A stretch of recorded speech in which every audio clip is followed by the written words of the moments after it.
જો રોજ દાળ ખાધા પછી ગેસ કે એસિડિટી થાય છે તો બોસ તમે ખોટી દાળ ખાઈ રહ્યા છો. બધી જ દાળ દેખાવમાં સરખી લાગે છે પણ તેની અસર શરીર પર અલગ અલગ થાય છે. વેલકમ ટુ ગટ હેલ્થ ગુરુવાર એપિસોડ નંબર 5.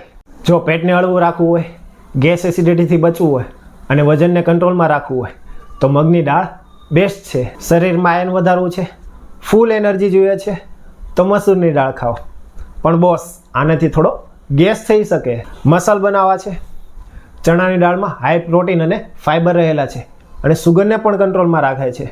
પણ બોસ આ પચવામાં થોડી ભારે પડે. એટલે જ આપણા ગુજરાતીઓની ફેવરિટ રોજની એનર્જી, બેસ્ટ સ્વાદ અને સરસ પાચન માટે તુવેર દાળ એકદમ પરફેક્ટ છે. હાડકાં મજબૂત કરવા અને કેલ્શિયમ માટે અડદની દાળ જોરદાર છે. પણ જો તમને ગેસ, એસિડિટી કે પાઇલ્સની તકલીફ હોય તો આને અવોઇડ કરજો. આવી જ રીતે રોટલીની માહિતી જોતી હોય તો કોમેન્ટ કરો રોટી. આગલો વિડીયો એની પર બનાવીશ.